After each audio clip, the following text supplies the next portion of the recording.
Friends today we are going to study about Ramachandran plot. So ये जो biochemistry का एक टॉपिक है and most of the time it is ask. So simple question जो होंगे 2 marker 1 marker from this video it is information sufficient है आपके लिए। बाकी थोड़ा सा एडवांस लेवल के अगर 4 मार्क के क्वेश्चन आते हैं तो वो स्पेक्ट्रोस्कोपी के साथ कंबाइन करके आ जाएंगे। So that topic will see in the next video. So आज यहाँ पे हम रामाचंद्रन प्लॉट के बारे में समझेंगे। तो बेसिकली रामाचंद्रन प्लॉट क्या है? तो रामाचंद्रन प्लॉट हमें ये बताता है कि प्रोटीन का कौन सा स्ट्रक्चर जो होगा वो स्टेबल होगा। ठीक है, अगर आप रामाचंद्रन प्रिंसिपल समझोगे तो वो बेसिकली हमें क्या बताता है, यू विल सी हियर कि जो रामाचंद्रन प्रिंसिपल है इट स्टेट दैट कि जो प्रोटीन में जो बहुत डिफरेंट स्ट्रक्चर बने होंगे, प्रोटीन में जब वो फोल्ड होता है ना अलग अलग कन्फर्मेशन बनाता होगा, बट उन सारे कन्फर्मेशन में सिर्फ alpha helix, beta sheet, strands और टर्न्स जो होते हैं they are most likely the conformation for the polypeptide. मतलब यही जो कन्फर्मेशन है ना ये स्टेबल कन्फर्मेशन है पॉलीपेप्टाइड के लिए। बाकी जितने भी अगर कन्फर्मेशन बनते हैं प्रोटीन में वो जो होते हैं वो स्टेबल नहीं होते हैं। ठीक है, और बहुत क्योंकि उनमें बहुत कोलिजन होता है एटम्स के बीच में, 2 एटम्स जो है आपस में टकराते हैं, स्टेरिक हिंड्रेंस होता है जिसकी वजह से बाकी के स्ट्रक्चर स्टेबल नहीं है। तो डोंट थिंक कि और स्ट्रक्चर नहीं बनते होंगे बट वो स्टेबल नहीं होते होंगे। इसलिए जो प्रोटीन है मोस्टली रामाचंद्रन प्लॉट में हम सेकेंडरी स्ट्रक्चर को स्टडी करते हैं, इसका सेकेंडरी स्ट्रक्चर। तो रामाचंद्रन ने यही बोला था कि जो सबसे स्टेबल कन्फर्मेशन है प्रोटीन का वो alpha helix, beta sheet, strands और टर्न्स ही हो सकता है। ठीक है, तो ये किस बेसिस पे बताया था इन्होंने, वो इस प्लॉट के थ्रू बताया था। तो नॉर्मली क्या होता है कि जैसे हमारा प्रोटीन है, ठीक है, ट्रांसलेशन हुआ तो वो एक लीनियर चेन होती है। ठीक है, ट्रांसलेशन होके क्या होता है बस जो डिफरेंट अमाइनो एसिड्स हैं वो उनके बीच में एक पेप्टाइड बॉन्ड बन जाता है और ये लीनियर चेन बन जाती है। ये लीनियर चेन फंक्शनल नहीं होती है। ठीक है, इसको डिफरेंट कन्फर्मेशन में फोल्ड होना पड़ता है। ठीक है, एक 3D structure, quaternary, tertiary structure बनाना पड़ता है क्योंकि यही इसको डिटरमाइन करेगा उसका फंक्शन, ये प्रोटीन का फंक्शन बताएगा। ठीक है, तो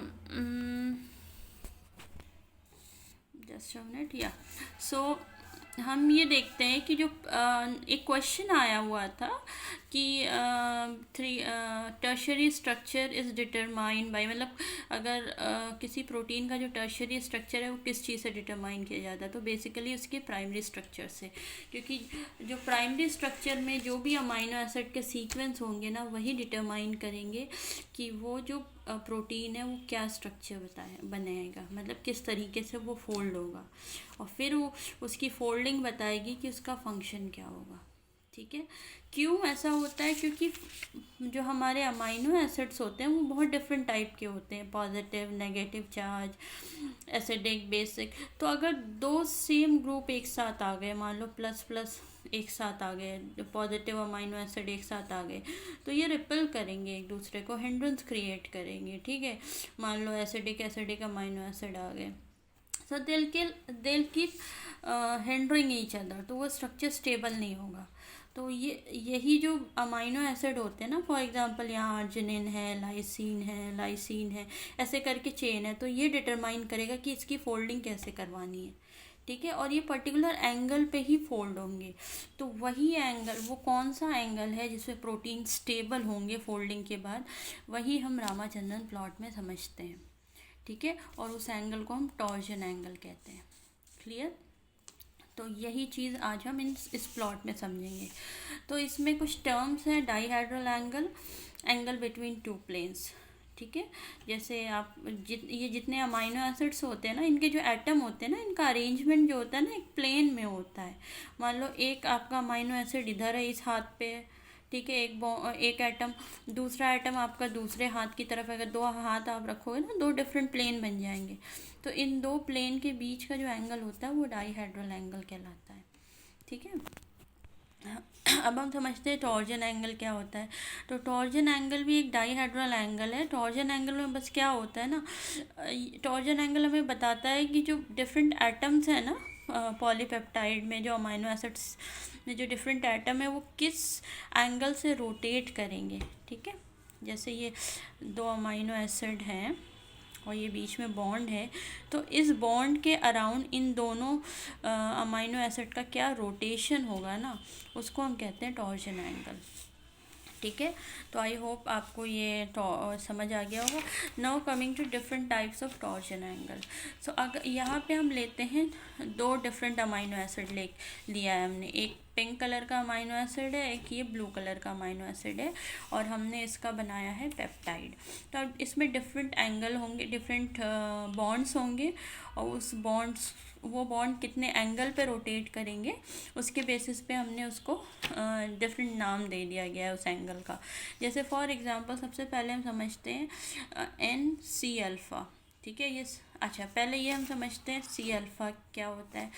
सो जब भी हम कोई केमिकल कंपाउंड है, ठीक है, ऐसे कार्बन की चेन है लंबी सी, तो जहाँ पे भी फंक्शनल ग्रुप अटैच होगा, मान लो इस कार्बन पे अटैच है, यहाँ पे ये फंक्शनल ग्रुप अटैच है, मान लो COOH या NH2, तो उस कार्बन को हम फर्स्ट कार्बन डिनोट करते हैं, फिर वहाँ, और उसी को हम C अल्फ़ा कहेंगे, फिर C बीटा हो जाएगा, फिर गामा ओमेगा, ऐसे करके बहुत सारे नाम आ जाए, डेल्टा वगैरह। अगर ये C अल्फ़ा इधर अटैच होता कुछ, तो हम इसको C अल्फ़ा कहते हैं। ठीक है, और उसके बाद बीटा एंड ऑल। तो यहाँ पे क्या है, यहाँ पे जो फंक्शनल ग्रुप है दोनों इसी कार्बन से अटैच है, COOH कार्बोक्सिलिक एसिड और नाइट्रोजन, तो इसको हमने C अल्फ़ा कहा। दूसरी चीज़, ये अल्फ़ा कार्बन कायरल कार्बन है। क्यों? क्योंकि कायरल कार्बन वो कार्बन होता है जिससे 4 डिफरेंट ग्रुप अटैच हों। कार्बन की वैलेंसी 4 होती है, मतलब मैक्सिमम ये 4 डिफरेंट बॉन्ड बना सकता है, तो चारों बॉन्ड अलग अलग एटम से अटैच है। ठीक है, तो इसलिए कायरल कार्बन हो गया। ठीक, अब हम समझते हैं NC अल्फ़ा। इसके बीच का जो बॉन्ड है इसको हम फाई एंगल कहते हैं। ठीक है, NC अल्फ़ा। ठीक है, इसमें जो रोटेशन होगा वो -180 से +180 के बीच में कोई भी रोटेशन हो सकता है, मतलब कोई भी एंगल पे रोटेट कर सकता है इसी के बीच में। ठीक है, now coming to the C alpha C, मतलब alpha carbon and carboxylic acid का जो C है, इसके बीच में जो बॉन्ड है उसको हम साई कहेंगे, और इसमें भी रोटेशन -180 टू +180 डिग्री होगा। क्लियर। एक और है लीस्ट कॉमन, जिसका ज़्यादा इम्पोर्टेंस नहीं है, बट फाई साई का ही इम्पोर्टेंट है, क्योंकि इसी दोनों के बीच में हम प्लॉट बनाएंगे। बट स्टिल जब आप पढ़ रहे हो तो चीज़ें पता होनी चाहिए। तो C अल्फ़ा R जो साइड चेन है उसके बीच में भी एक बॉन्ड बनता है, उसको हम काई एंगल बोलते हैं। ठीक है, जो मतलब एक हल्का सा रोटेशन होता होगा उसे काई एंगल कहते हैं। Now coming to this bond, peptide bond, जो 2 डिफरेंट अमाइनो एसिड को ज्वाइन कर रहा है। ठीक है, CN बॉन्ड या CONH बॉन्ड, जिसको कि हम अमाइड बॉन्ड भी कहते हैं। ठीक है, तो ये पेप्टाइड बॉन्ड या CN बॉन्ड जो होता है इसको हम ओमेगा से डिनोट करते हैं, ओमेगा एंगल। इसकी खास बात यह है कि इसमें रोटेशन या तो 0 डिग्री होगा, 0 डिग्री होगा मतलब नो रोटेशन, और 180 डिग्री रोटेशन। ठीक है, अब 180 डिग्री का अगर रोटेशन होता है तो वो प्लेन होगा ना, प्लेनर स्ट्रक्चर हो जाएगा। तो ये प्लेनर क्यों होता है? It is due to resonance. Resonance होता है, एक केमिस्ट्री का फिनोमिनन है। अब रेजोनेंस की वजह से पार्शियल डबल बॉन्ड कैरेक्टर आ जाता है। ठीक है, रोटेशन इसकी वजह से रेस्ट्रिक्ट हो जाता है। पार्शियल डबल बॉन्ड का कैरेक्टर मतलब ये होता है, तो इसको हम समझते हैं थोड़ा सा। Let me bring that page, just a minute. या हियर सी, ये 2 डिफरेंट अमाइनो एसिड्स हैं। ठीक है, sorry this 2 different amino acid, और इनके बीच में ये पिंक कलर वाला आपका पेप्टाइड बॉन्ड है। तो ये पेप्टाइड बॉन्ड किसके बीच में बनता है? NH एंड CO, जो आपने यहाँ भी देखा। ठीक है, NHCO, और यहाँ भी आपको दिख रहा होगा। तो यहाँ पे क्या होता है, इस नाइट्रोजन के आउटर शेल में 5 इलेक्ट्रॉन्स होते हैं, मतलब इसकी 5 इलेक्ट्रॉन होंगे, तो 5 में से 3 इलेक्ट्रॉन तो यूज़ हो गए। एक हाइड्रोजन के साथ यूज़ कर लिया इस नाइट्रोजन ने, दूसरा कार्बन के साथ कर लिया इधर वाले, और दूसरा इस कार्बन के साथ कर लिया। ठीक है, रिमेनिंग 2 जो बचे हैं 2 इलेक्ट्रॉन, उसे हम लोन पेयर कहते हैं। वो लोन पेयर ना शिफ्ट करते हैं, कभी कभी ये इस कार्बन पे आ जाएंगे तो यहाँ डबल बॉन्ड बन गया आपका। ठीक है, कभी ये लोन पेयर जो है आपके इधर आ जाएंगे।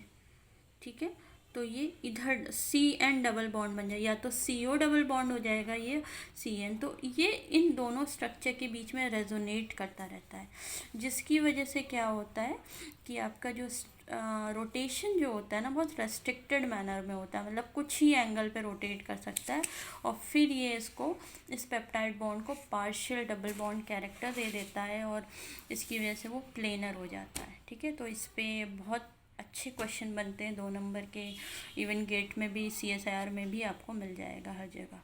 ठीक है, तो आई होप ये पेप्टाइड बॉन्ड के बारे में जो भी कॉन्सेप्ट है वो आपको क्लियर हो गया होगा। Now excuse me, now coming to cis and trans configuration. ठीक है, या कन्फर्मेशन। ये जो आपकी R ग्रुप है ना, ठीक है, ये जो आपका R ग्रुप है साइड चेन, इसकी पोजीशन के बेसिस में हम कह सकते हैं कि ये पर्टिकुलर अमाइनो एसिड सिस कॉन्फिगरेशन में या R कॉन्फिगरेशन, ट्रांस कॉन्फिगरेशन में। तो जब ये R ग्रुप दोनों सेम साइड पे होगा, ठीक है, यू कैन सी दिस, तो उसे हम सिस कॉन्फिगरेशन कहेंगे या सिस कन्फर्मेशन। अगर ये 2 डिफरेंट साइड में आप देख सकते हैं यहाँ पे, तो ये ट्रांस कन्फर्मेशन कहलाएगा अमाइनो एसिड का। ठीक है, तो most of the amino acid जो होते हैं ट्रांस कन्फर्मेशन में होते हैं, बिकॉज अगर ये दूर दूर रहेंगे तो इनके जो साइड चेन के एटम हैं इसमें स्टेरिक हिंड्रेंस बहुत कम होगा, लेकिन अगर ये एक ही साइड में है तो स्टेरिक हिंड्रेंस बहुत ज़्यादा क्रिएट होगा। ठीक है, एक एक्सेप्शन है कि प्रोलीन में जो होता है सिस और ट्रांस कॉन्फिगरेशन दोनों होता है। ठीक है, तो ये चीज़ें क्लियर हो गई होंगी आपको। अब हम चलते हैं प्लॉट पे। ठीक है, रामाचंद्रन प्लॉट जो है कैसे बनाया गया है वो हम समझेंगे। ठीक है, तो ये एक ग्राफ है, 2D ग्राफ है। ठीक है, जस्ट अ मिनट। हाँ, और ये L अमाइनो एसिड के लिए बनाया गया। तो वी ऑल नो कि L and D stereo isomers होते हैं अमाइनो एसिड के, तो वो उसका जो ग्राफ भी होगा वो भी चेंज हो जाएगा। तो ये जो ग्राफ हम बनाएंगे, वाई एक्सिस पे हम साई लेंगे, C α C, और एक्स एक्सिस पे आप फाई लोगे, NN C अल्फा एंगल जो है NC लोगे, और ये जो बनेगा इसकी जो वैल्यू होगी -180 टू +180, और इधर भी -180 टू +180, और बीच में ये ज़ीरो होगा। ज़ीरो से ये हम इसको डिवाइड करेंगे और 4 क्वाड्रेंट आपके बन जाएंगे। तो ये पूरा पोर्शन आपका लेफ़्ट बन जाएगा, ये राइट हो जाएगा, ये आपका अपर लेफ़्ट हो गया, ये आपका लोअर लेफ़्ट हो गया। This is the upper right and this is the lower right. ठीक है, अब इस ग्राफ में हमें समझना क्या है। जब आप रामाचंद्रन ने किया क्या था, मोस्टली एलानिन को लेके ये प्लॉट बनाया था, और हर पर्टिकुलर एंगल पे एलानिन को रोटेट किया था, अमाइनो एसिड को एक बहुत बड़ा पॉलीमर बनाया था, और रोटेट कर करके देखा था कि किस एंगल पे ये जो एलानिन है एक स्टेबल स्ट्रक्चर बना रहा है। ठीक है, तो जो जो एंगल आए थे ना उसको एक डॉट से डिनोट कर दिया गया था इस ग्राफ में। ठीक है, डॉट की तरह। तो हर एक dot, each dot shows an angle of an amino acid. ठीक है, तो जो भी आपको ये डॉट दिख रहे हैं ना, ये अमाइनो एसिड का एंगल बता रहा है। तो जितने ज़्यादा डॉट होंगे ना, जिस रीजन में सबसे ज़्यादा डॉट्स आपको दिखेंगे वो सबसे अलाउड रीजन होगा, most allowed region, lower energy region होगा वो, मतलब सबसे स्टेबल स्ट्रक्चर वहाँ पे बनेगा। ठीक है, तो हमेशा याद रखिएगा स्टेबिलिटी के लिए एनर्जी बहुत लो चाहिए। ठीक है, अगर हाई एनर्जी है ना तो वो स्टेबल नहीं होगा। ठीक है, तो जैसे आप यहाँ देखो, ये 3 डॉट्स दिख रहे हैं, यहाँ पे एक दिख रहा है, यहाँ पे एक दिख रहा है, जबकि यहाँ पे बिल्कुल नहीं है। तो जहाँ पे डॉट्स नहीं है बिल्कुल भी, वो डिस अलाउड रीजन होता है। बाकी ये तीनों जो है अलाउड रीजन है। ठीक है। डिसअलाउड रीजन जो होता है वो हाई स्टेरिक हिंड्रेंस होती है इसमें, ठीक है, और हाई एनर्जी होती है। तो इसमें आपको कोई भी अमाइनो एसिड नहीं, मतलब इस पर्टिकुलर एंगल पे आपको कोई भी अमाइनो एसिड नहीं दिखेंगे, ठीक है। Just a minute. ओके, तो जैसे फॉर एग्जांपल ये रीजन कहाँ पे आ रहा है, इसमें आपका जो साई वैल्यू है वो माइनस, साई वैल्यू माइनस आएगी और आपकी फाई वैल्यू प्लस में आएगी। तो अगर आपको क्वेश्चन दे दिया गया कि एक अमाइनो एसिड है, उसकी साई वैल्यू आपकी माइनस है, ठीक है, और आपकी जो फाई वैल्यू है वो प्लस है, तो ये अमाइनो एसिड किस रीजन में होगा, तो वो डिसअलाउड रीजन में होगा, मतलब वो कोई स्टेबल स्ट्रक्चर नहीं बनाएगा। हाँ, कुछ अमाइनो एसिड्स हैं जैसे ग्लाइसिन है, वो आपको इस रीजन में दिख जाएगा। ग्लाइसिन में मैक्सिमम अलाउड रीजन होता है, मतलब क्योंकि ग्लाइसिन जो होता है सबसे सिंपलेस्ट अमाइनो एसिड है, इसमें आर ग्रुप नहीं होता, लेस स्टेरिक हिंड्रेंस, सो ग्लाइसिन हर एंगल पे रोटेट कर जाएगा, इसीलिए जितने भी लूप्स वगैरह होते हैं ना, उसमें आपको ग्लाइसिन ज़्यादा दिखेगा, ठीक है। जबकि जो प्रोलीन होता है it's very bulky amino acid, तो ये इसमें जो अलाउड रीजन होंगे सबसे लीस्ट होंगे। तो प्रोलीन मोस्टली आपको शीट्स में दिखेगा, यहाँ पे प्रोलीन दिखेगा इस पर्टिकुलर एंगल पे कुछ, ठीक है। डिसअलाउड रीजन में कभी कभी दिख सकता है एज ए आउटलायर, जब आप एक्सपेरिमेंट कर रहे हो ना, तो कोई आउटलायर वैल्यूज़ आती हैं जिसको आप उतना कंसीडर नहीं करते हो, ठीक है, तो प्रोलीन तब आपको उस रीजन में दिख सकता है। बाकी अगर आप अलाउड रीजन के अपर लेफ्ट में अलाउड रीजन में आते हो, तो यहाँ पे आपको कोलेजन दिख जाएगा, anti parallel beta sheet, parallel beta sheets दिख जाएंगी। जब आप अलाउड रीजन में अपर राइट में आते हो, तो यहाँ पे लेफ्ट हैंडेड अल्फा हेलिक्स हो जाएगा, and when you come to lower left, तो यहाँ पे आपको राइट हैंडेड अल्फा हेलिक्स मिल जाएगा देखने को, ठीक है। एंड हर इसका वैल्यू है पर्टिकुलर, ठीक है, जैसे पैरेलल बीटा शीट की क्या एंगल है, फाई साई वैल्यू है, तो वो एक पूरा चार्ट आपको बुक में मिल जाएगा, ठीक है। तो I have not written here, ठीक है, बट आप बुक में से उसको नोट डाउन कर सकते हो, कभी कभी डायरेक्ट उससे भी पूछ सकता है, तो वो इतना इम्पोर्टेंट नहीं है, मतलब इम्पॉर्टेंट है but you can easily remember that, उसमें कोई कॉन्सेप्ट नहीं लगाना है, ठीक है। बट ये कॉन्सेप्ट था, तो आई होप आपको ये क्लियर हो गया होगा। दूसरा हम समझते हैं कि डी अमाइनो एसिड, ये 2017 में पूछा गया था CSIR में 2 मार्कर में, उन्होंने डी एक वैल्यू दे दी थी फाई साई की, और डी अमाइनो एसिड के लिए पूछ दिया था, ठीक है। तो डी अमाइनो एसिड में क्या होता है, अगर आप यहाँ देखो, ये पॉइंट ऑफ इन्वर्जन है, ठीक है, मतलब यहाँ से मिरर इमेजेस क्रिएट होती हैं, तो जो रीजन यहाँ था वो इधर हो जाएगा, ये वाला इधर आ जाएगा, उसी तरह इसमें भी शिफ्ट हो जाएगा। तो डी अमाइनो एसिड के लिए ऐसे ही होता है, जो डिसअलाउड रीजन है वो यहाँ से उठ के इधर चला जाता है, और बीटा शीट वाला जो भी एंगल है वो यहाँ आ जाएगा, ठीक है। और जो लेफ्ट हैंडेड अल्फ़ा हेलिक्स होते हैं, जो कि लेफ्ट हैंडेड अल्फ़ा हेलिक्स जो कि डी अमाइनो एसिड से अगर बने हैं, तो वो आपके लोअर लेफ्ट में आ जाएंगे, और अपर राइट में आपका राइट हैंडेड आ जाएगा। तो ये थोड़ा सा डिफरेंस आपको याद रखना है। तो आई होप कि आपको ये रामाचंद्रन प्लॉट क्लियर हो गया होगा।